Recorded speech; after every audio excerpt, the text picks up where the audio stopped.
because our energy is like, it's like we're a vase, and we hold a lot of light and energy.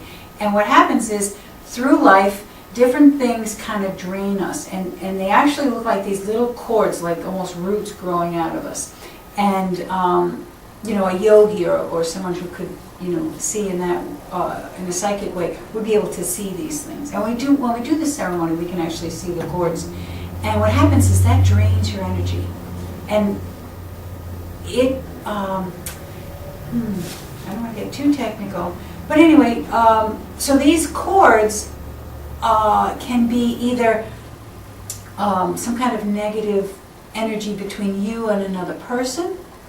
They can be some kind of negative energy that is between you and yourself, your own behaviors, your addictions, your even your own thought process, like negative thoughts, you know. So it's your own negative dynamic happening, and we cut the cords between you and that negative thought process so that you can release it. And you can cut cords with people, places, things. And what happens is you cut cords, meaning you don't cut, like I don't want to cut a cord between you and me, but I want to cut the cord of when you pissed me off last week. Right. That's it. I definitely want to cut that cord. Right. So when you do a cord, when you have it done for yourself, you cut the negative cords between everyone you love and yourself. You know, your children, your partners, your parents, and you cut away the negative between any experience. You know, and what happens is you're left with the good of the experience of being in relationship with the person, place, or thing. So it's just a fabulous ceremony, and it's a one-night thing. And not that you only need one cord cutting, but you might in your life you might need one. I personally have had, I don't know, a couple dozen over the years, and I'm sure each of us, you know, because oftentimes, because we do it monthly here. You know, we work with the cycles of the moon, and we do it monthly, and usually, not always, but we'll get a healing too. We'll go, do me first, okay, and then we go into the healing of everyone else. So, so we get it a couple of times a year, and then, you know, people are coming and they're really enjoying it because you see the difference in people. Mm-hmm. You really cut away. It's like a real statement to the universe. I am so done with this behavior or this past life or, you know, whatever. And it's a fabulous ceremony. It is. I've actually had it done, and by all three of these wonderful ladies, and it was just amazing. It's really a process that, I shouldn't say a process, I should say it's a beautiful experience. Yeah. And you do feel it. It is though a process because you feel it later on in life. You see, you go, wow, I would never stand up for myself. Look at me. Or, you know, you just see the difference in yourself at that way. Oh yeah. And I'm very outspoken. Can you tell? Yeah. We're so proud of you. Thank you.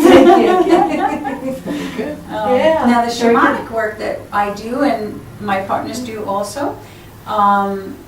I do a little more of it, I should say. This is more something that I do, but we're always evolving, aren't we? Yeah, it's true. And it's kind of like, you know, we do something and we go, oh, I did this with somebody, how do you?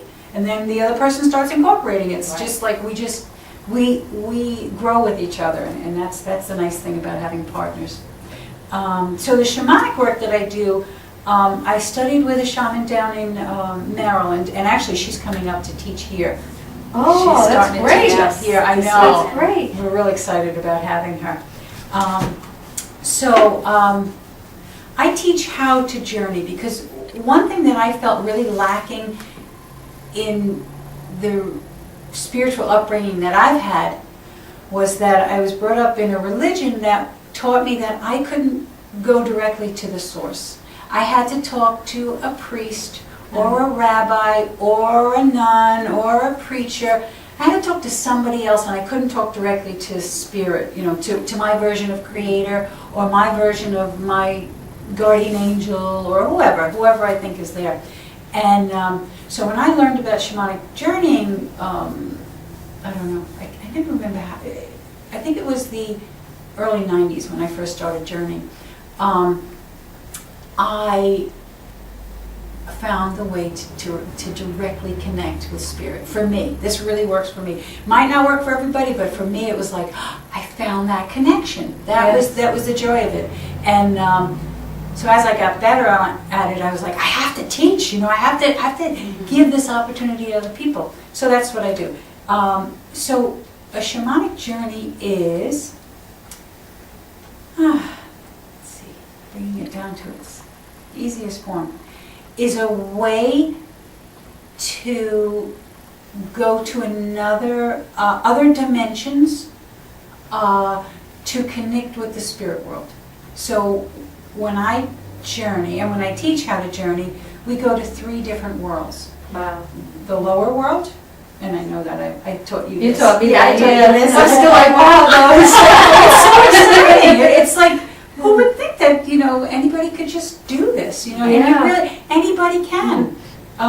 So you can go to the lower world, which is a place in nature where you can commune with nature. Animals, plants, birds, fish. It's where you can actually have a conversation. And a lot of times they don't talk, but they get their message across, whether it's psychically or in action. You just get the sense of, what joy is really like, or what, whatever is really like. The second world is the middle world, which is this world right here, which is this plane, but it's on a spiritual level.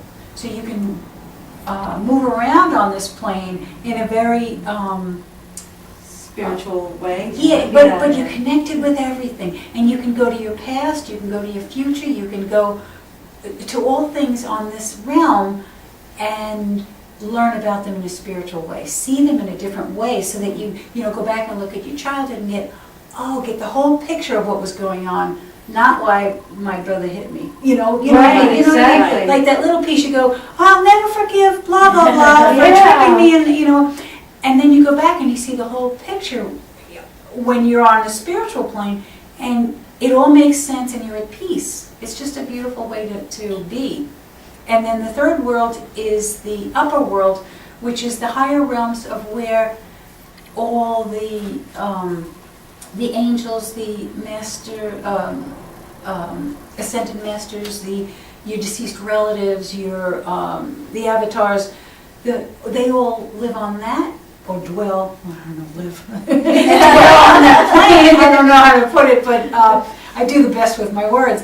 They dwell up there, and then you can go and visit and your own higher self up there, which is just a beautiful thing, because we forget that this is such a small part of me. I mean, we're just like huge.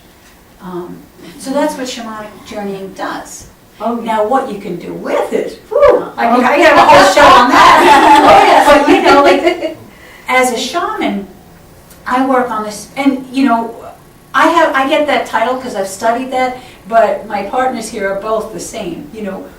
We go on a spiritual level with our spirit guides and do healings.